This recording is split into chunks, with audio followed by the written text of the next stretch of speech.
Hi and welcome to our webinar. It's pre-recorded. We asked you to send in your questions in advance and you responded magnificently. So magnificently that we get more questions than we're likely to be able to get through in this first webinar. So we'll be repeating this format later on. But please keep sending in your questions. We've got some very good questions here.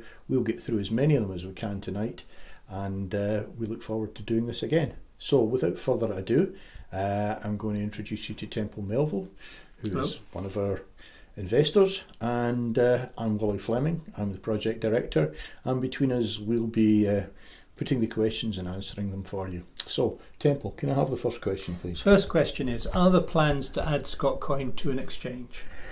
Yes, we will have our own matched bargain exchange, and that is in development.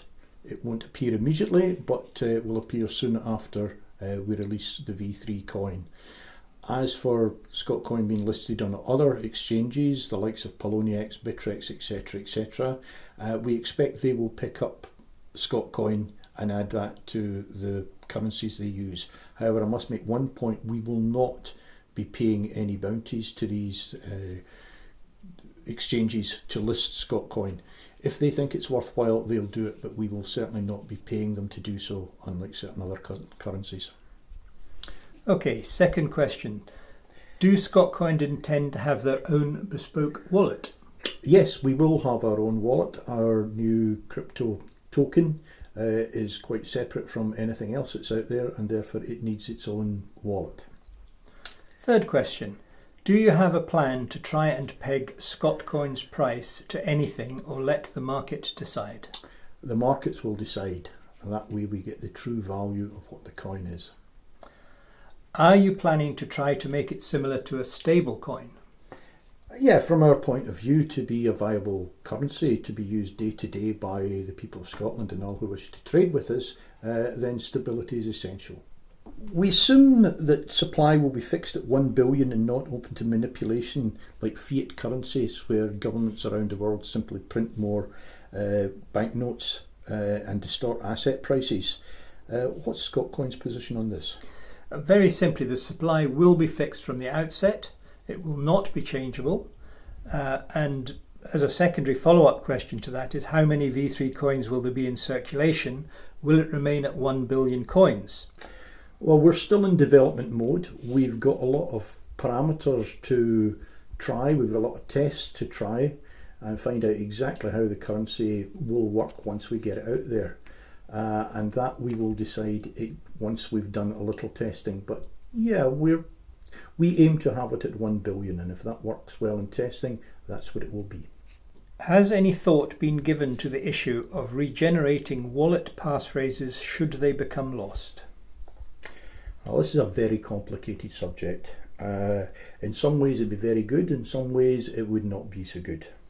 Offering a passphrase reset service instantly makes that service a target in which all users' passphrases may be compromised.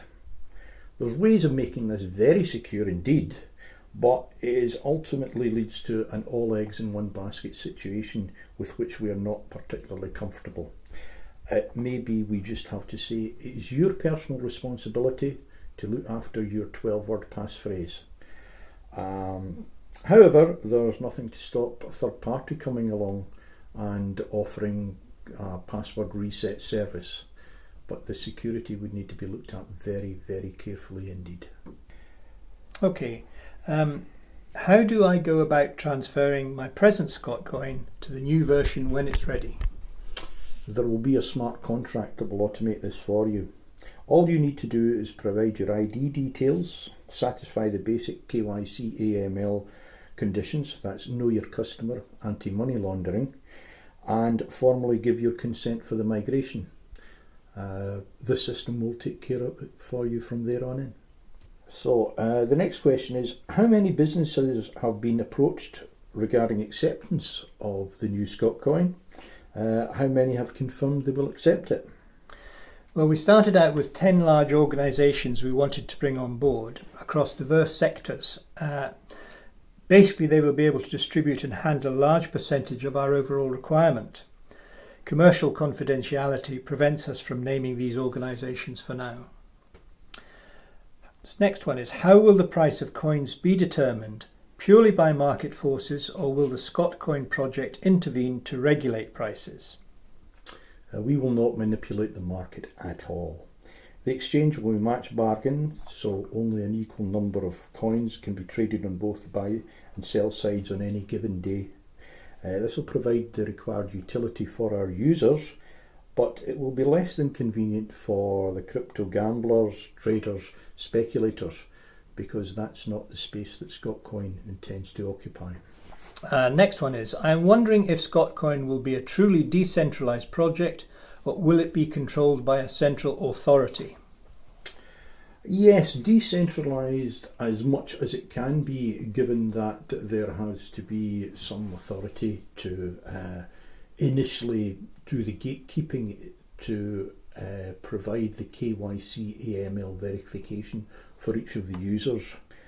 We are able to have a very fast, a very efficient blockchain, but that depends on being able ultimately to identify each of the users. So yes, decentralised as far as it can be, but there has to be obviously some central authority to check on the KYC AML status. So next question is, who are the major Scotcoin holders right now? Right, this is a group of Scottish businessmen. The percentage they currently hold will drop to a tiny fraction of what it presently is when the new coin is up and running. So there will be more available to use within the system than there is at the moment. Next question is, many people are rightly sceptical of pre-mined coins. Are there massive rewards for the developers in this project? I follow Scotcoin closely because I would love to see it rise in price and turn into one of the first major usable cryptos, which is a very nice thought from somebody. Right. Yeah, well, so would we love to see it rise in price and become very successful. It's what we've been doing for the past couple of years. But we've continually said this is not a get-rich-quick scheme like many other cryptos out there on the market. It requires an enormous amount of ongoing work, effort, and frankly money to get us to the development stage that we're at and to continue that development. There are rewards for the devs, the developer share, obviously, but nothing as greedy as other projects, and we anticipate that the total share for the devs will be less than 1% of the money supply, which is minute compared to many other projects. Yes, I'd just like to add this is very different from other projects, as many others aspects of Scotcoin are as well. So we're a different aspect altogether.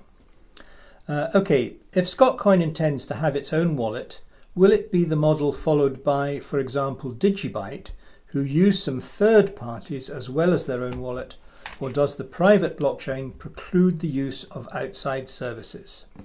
Well, initially the official Scotcoin wallet will only handle Scotcoin.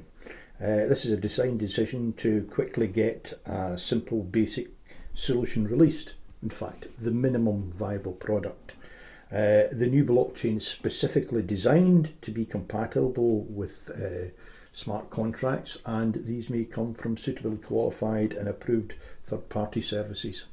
And remember, every party trading and involved with the new blockchain has to be KYC and AML approved. Related to transactions, what about transaction fees? Will these be purely in Scotcoin or in, say, Bitcoin or Ether? No, unlike the counterparty protocol that we are on just now, any transaction fees will be solely in Scotcoin. Nothing else, just Scotcoin. Will fees be compulsory, or will there be an option to pay no fee? And if so, how long will such a transaction take? Well, firstly, our transaction times are very low in comparison to Bitcoin. Naturally, there are some costs associated with maintaining the blockchain, and these have to be covered. But again, these will be very low, and as I mentioned before, the main reason for this is that we do not use the power-hungry proof-of-work consensus mechanism. The other side to that is we need to identify all the actors, all the holders on the system beforehand to allow us to use our own consensus mechanism. The actual level of these fees, that's something again that will be decided once we get heavily into beta testing and we find out what works and what doesn't work. So to allow us to determine that with usable certainty, we're going to have to be fairly well into the beta test program. The next question we got are, what are the reasons for making the decision to offer Scotcoin's IP to the government? There's never been any chance that regulators and central authorities would allow anonymous parties to transact worldwide, with no one knowing who they are and where the money comes from. Apart from anything else, the authorities will wish to tax it. So better to accept the inevitable and be on the inside of the tent and help expand the benefits Scotcoin deliver to the people of Scotland.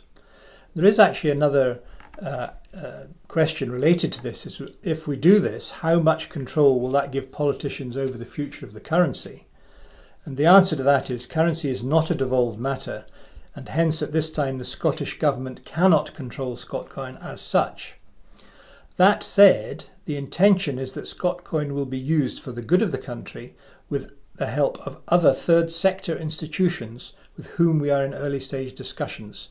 These would have a very beneficial effect on Scotland. Next question. What can users do to help market and spread the use of Scotcoin? Talk to people, talk to businesses, tell folks about us, tell them about our vision, encourage them to find out more about the project.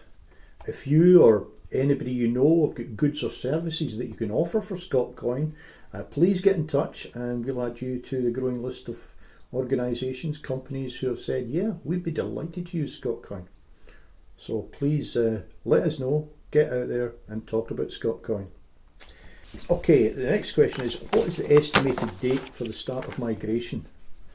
That is once beta testing is complete, once we know that there are no significant bugs left in it. I'd love to give you an exact date for that. Anybody who gives an exact date on this sort of thing in a software project is always wrong. I'm not going to be wrong. It will happen just as soon as it can happen, not one day before and not one day after. Okay, next one. What services other than the obvious will be offered by a Scotcoin wallet, and will any element of it be available on the basis of a paid-for subscription? There will be no paid-for subscription from Scotcoin itself. Other parties are very welcome to develop services based on our platform via smart contracts. Naturally, there would be very extensive auditing of any proposed services, any contracts before they would be made available. But Scotcoin itself will not be looking for any paid-for subscription services.